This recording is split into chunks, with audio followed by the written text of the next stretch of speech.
Fala pessoal, tudo bom com vocês? Aqui é o Pastor Cristo, de novo na área para a nossa leitura da Palavra de Deus e sermos transformados através do seu lavar em nossas vidas e assim podemos compreender por que Deus nos criou e como nós devemos viver para a glória dele, ok? Estou aqui com minha Bíblia, que bom que você está aí junto comigo. Eu sou o Pastor Christopher, quero compartilhar algumas coisas antes da gente entrar para a leitura da Palavra de Deus. Lembrando que nós temos no vídeo, eu tenho um vídeo lá que eu falo sobre esse material aqui, que fala sobre a tabela cronológica do Antigo Testamento, o qual você também sabe, consegue se localizar na Palavra de Deus e nos acontecimentos históricos daquilo que Deus colocou para nós, ok? E hoje estou com essa camiseta do Portas Abertas. Quero lembrar vocês também que tem o Ministério Portas Abertas, que que apoia a igreja perseguida e os nossos irmãos na fé, que estão sofrendo por causa do Evangelho. Nós vemos aí, estamos lendo Paulo sendo preso, as pessoas sendo perseguidas até do próprio povo, e isto eu creio que é uma crescente nas nossas vidas, e através dessa perseguição a gente vê um avivamento muito grande, como acontece na China com a igreja subterrânea, a igreja que não tem a liberdade de ter cultos como nós aqui no Brasil, né?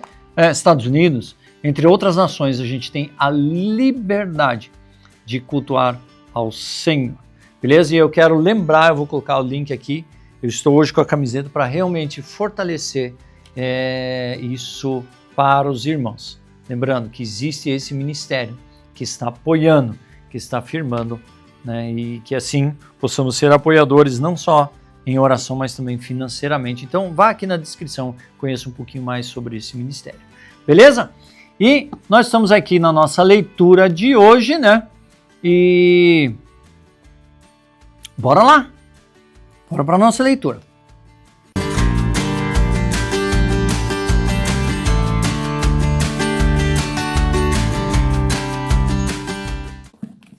Glória a Deus, estamos na nossa leitura de 185, né? Logo estaremos no 200, então a gente já, a cada 100 eu mudo a vinheta ali, mudo um pouquinho a música de fundo e tal, então logo estaremos aí dando uma mudada de novo,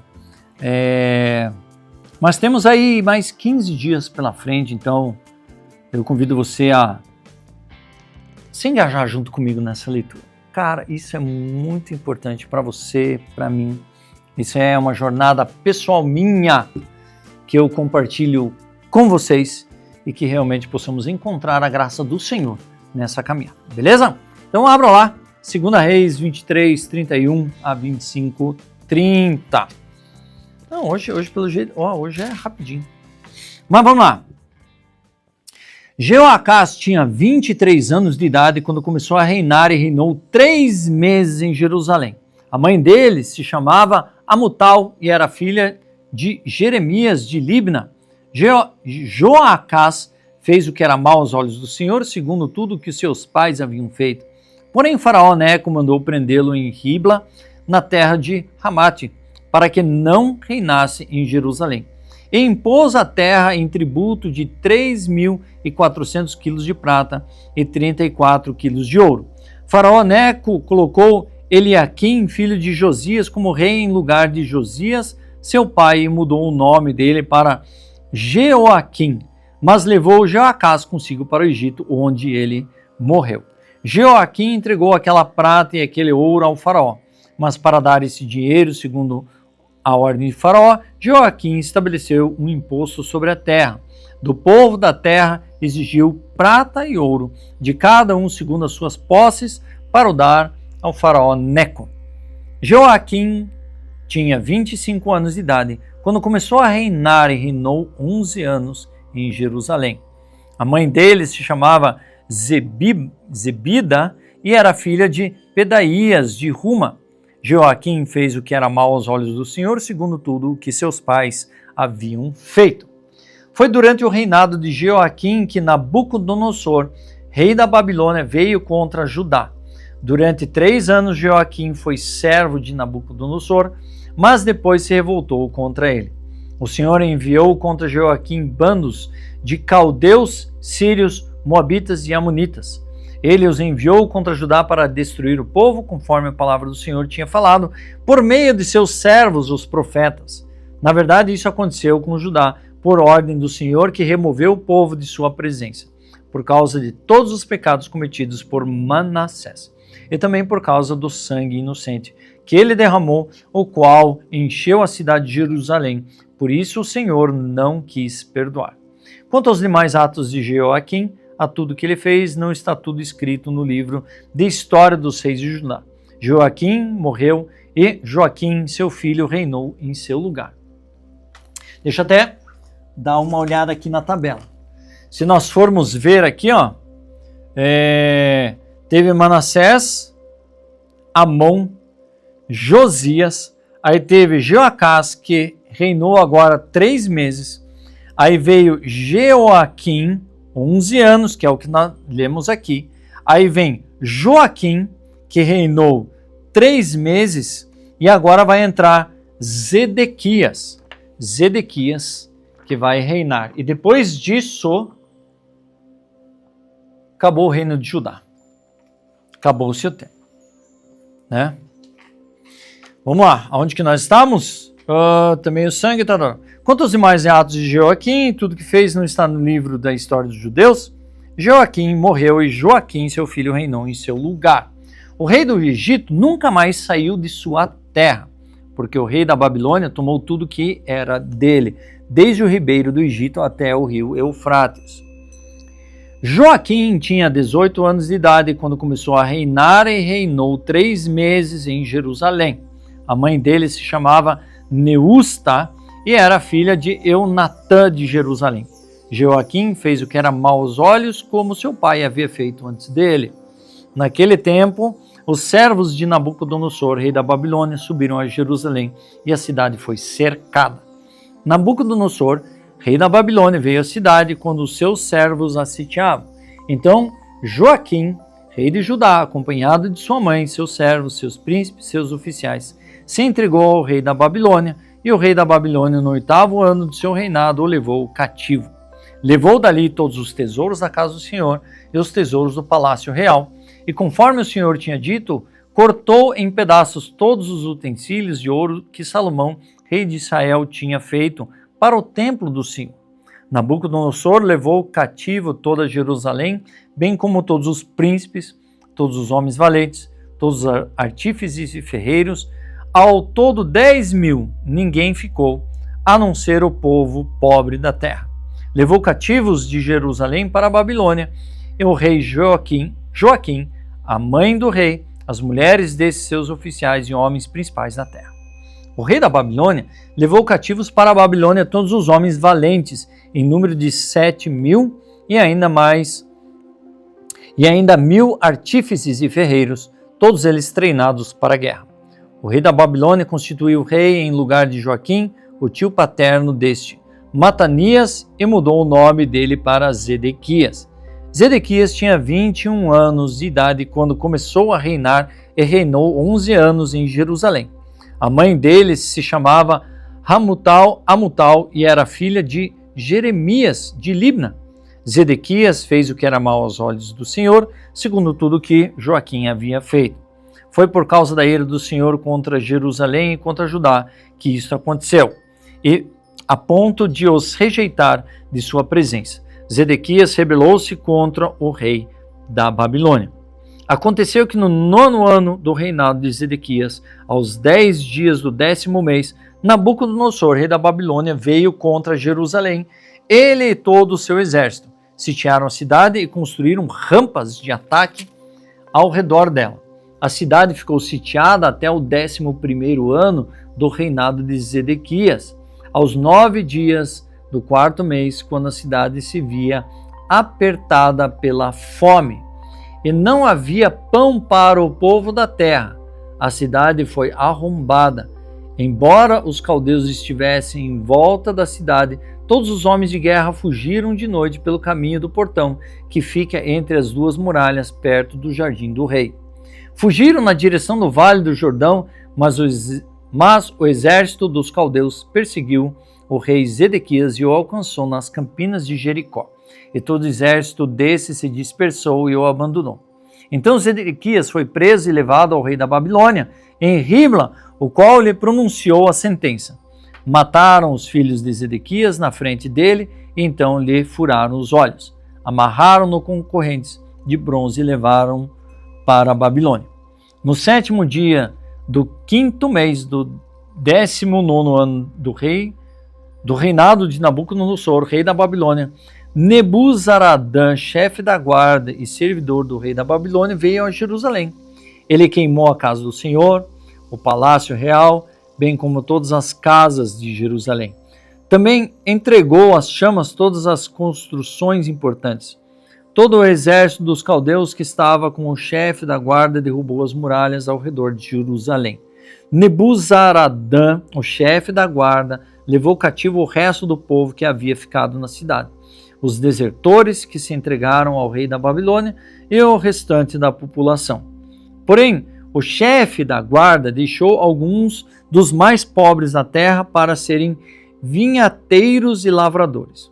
Os caldeus cortaram em pedaços as colunas de bronze que estavam na casa do Senhor, bem como o suporte do mar de bronze que estava na casa do Senhor, e levaram o bronze para a Babilônia. Levaram também as panelas, as pás, os apagadores, os recipientes de incenso e todos os utensílios de bronze com que se ministrava. O chefe da guarda levou também os braseiros, as bacias e tudo que fosse de ouro ou de prata. Quanto às duas colunas, ao mar de bronze e aos suportes que Salomão havia feito para a casa do Senhor, o peso de bronze e todos esses utensílios eram incalculável. A altura de uma coluna era de 8 metros, e sobre ela havia um capitel de bronze de 1,30 m de altura. A obra de rede e as romãs sobre o capitel, ao redor, tudo era de bronze, semelhante a esta era a outra coluna com a rede. O chefe da guarda também levou cativo Seraías, sumo sacerdote, Sofonias, segundo sacerdote, e os 3 guardas da porta da cidade. Ele levou um oficial que era comandante das tropas de guerra, e 5 dos conselheiros do rei que ainda estavam na cidade, bem como o escrivão, chefe do exército que alistava o povo da terra, e 60 homens do povo do lugar onde estava na cidade. Nebuzaradã, o chefe da guarda, levou-os ao rei da Babilônia em Ribla. O rei da Babilônia os matou ali mesmo, em Ribla, na terra de Ramate. Assim Judá foi levado cativo para fora de sua terra, e sobre o povo que havia ficado na terra de Judá, que Nabucodonosor, rei da Babilônia, havia deixado ali, ele nomeou como governador Gedalias, filho de Aicão, filho de Safã. Quando os capitães dos exércitos, os seus soldados, ouviram que o rei da Babilônia havia nomeado Gedalias como governador, foram falar com ele em Mispa. Esses capitães eram Ismael, filho de Netanias, Joanã, filho de Careá, Seraías, filho de Tanumete, e Netofatita, e Jazanias, filho de Macatita. Com eles estavam seus soldados. Gedalias jurou a esses capitães e aos seus soldados, dizendo: vocês não precisam ter medo dos oficiais dos caldeus. Fiquem na terra, sirvam o rei da Babilônia e tudo irá bem com vocês. Porém no sétimo mês, Ismael, filho de Netanias, filho de Elisama, que era da família real, foi até Mispa com 10 homens. Eles atacaram Gedalias e o mataram. Também mataram os judeus e os caldeus que estavam com ele em Mispa. Então todo o povo, desde o menor até o maior, junto com os capitães das tropas, se levantaram e foram para o Egito, porque tinham medo dos caldeus. No 37º ano de cativeiro de Joaquim, rei de Judá, no dia 27 do 12º mês, Evil-Merodach, rei da Babilônia, no ano em que começou a reinar, libertou do cárcere Joaquim, rei de Judá. Falou com ele de modo bondoso e lhe deu um lugar de honra do que a dos reis que estavam com ele na Babilônia. Permitiu que ele deixasse de usar roupas de prisioneiro e Joaquim passou a comer na presença dele todos os dias de sua vida. E da parte do rei lhe foi dado subsistência vitalícia como pensão diária durante todos os dias de sua vida. Atos 22, 22 a 23, 10. Até esse ponto a multidão ficou ouvindo, mas quando Paulo disse isso, começaram a gritar bem alto: fora com ele, matem-o, porque ele não merece viver. Enquanto eles gritavam, tiraram as suas capas e jogavam poeira para o ar. O comandante ordenou que Paulo fosse recolhido à fortaleza e que, sob açoite, fosse interrogado para saber por que motivo estavam gritando assim contra ele. Quando estavam amarrando as correias, Paulo perguntou ao centurião que ali estava: será que vocês têm o direito de açoitar um cidadão romano? Olha, sem que ele tenha sido condenado? Ouvindo isso, o centurião procurou o comandante e lhe disse: o que é isso que o senhor está prestes a fazer? Saiba que aquele homem é cidadão romano. Então o comandante veio e perguntou ao Paulo: diga-me uma coisa, você é romano? Paulo respondeu: sou. E o comandante disse: eu tive que gastar muito dinheiro para conseguir essa cidadania. Ao que Paulo respondeu: pois eu a tenho de nascença. Imediatamente se afastaram os que iam interrogá-lo com açoites. O próprio comandante ficou com medo quando soube que Paulo era romano, porque tinha mandado amarrá-lo. No dia seguinte, querendo certificar-se dos motivos por que Paulo vinha sendo acusado pelos judeus, o comandante o soltou e ordenou que se reunisse aos principais sacerdotes e todo o sinédrio. E mandando trazer Paulo, apresentou-se diante dele. Paulo, fixando os olhos no sinédrio, disse: meus irmãos, tenho vivido até o dia de hoje com a consciência limpa diante de Deus. Mas Ananias, o sumo sacerdote, mandou aos que estavam perto de Paulo que lhe batessem na boca. Então Paulo lhe disse: Deus há de ferir vocês, parede branqueada. Você está aí sentado para me julgar de acordo com a lei, e contra a lei ordena que eu seja agredido? Os que estavam ali perguntaram a Paulo: você está insultando o sumo sacerdote de Deus? Paulo respondeu: eu não sabia, irmãos, que ele é sumo sacerdote, porque está escrito: não fale mal de uma autoridade do seu povo. Como Paulo sabia que uma parte do sinédrio se compunha de saduceus e outra de fariseus, exclamou: irmãos, eu sou fariseu, filho de fariseus. Estou sendo julgado por causa da esperança e da ressurreição dos mortos. Dita essas palavras, começou uma grande discussão entre fariseus e saduceus, e o sinédrio se dividiu. Pois os saduceus diziam que não há ressurreição, nem anjo, nem espírito, ao passo que os fariseus admitem todas essas coisas. Houve, pois, grande gritaria no sinédrio, e levantando-se alguns escribas que eram do partido dos fariseus, discutiam dizendo: não achamos nesse homem mal algum, e se de fato algum espírito e anjo falou com ele. Como a discussão ficava cada vez mais intensa, o comandante, temendo que Paulo fosse despedaçado por eles, mandou descer a guarda para que o retirasse dali e levassem para a fortaleza. Salmo 2, 1 a 12. Porque se enfurecem as nações e os povos imaginam coisas vãs. Os reis da terra se levantam e as autoridades conspiram contra o Senhor e contra o seu ungido, dizem: vamos romper os seus laços e sacudir de nós as suas algemas. Aquele que habita nos céus dá risada, o Senhor zomba deles. Na sua ira o seu tempo lhes falará e seu furor os deixará apavorados, dizendo: eu constituí o meu rei sobre o meu santo monte Sião. O rei diz: proclamarei o decreto do Senhor. Ele me disse: você é meu filho, hoje eu o gerei. Peça e eu lhe darei as nações por herança, e as extremidades da terra por sua possessão. Com uma vara de ferro você as quebrará, e as despedaçará com um vaso de oleiro. Agora, pois, ó reis, sejam prudentes, deixem-se advertir, juízes da terra. Sirvam o Senhor com temor e alegre-se nele com tremor. Beijem o filho para que não se irrite e não pereçam no caminho, porque em breve se acenderá a sua ira. Bem-aventurado todos os que nele se refugiam. Provérbios 18:13, responder antes de ouvir é tolice e vergonha. Amém, gente? Que bom que nós terminamos a nossa leitura do dia de hoje. Eu espero que você encontre alegria nessa leitura. Vamos engajar na nossa leitura todos os dias, que isso é importante para nós, importante para você, importante para mim, importante para todo cristão. Ok? Dito isso, eu sou o pastor Christopher. Assine o canal, ative o sininho, compartilhe, dê um like.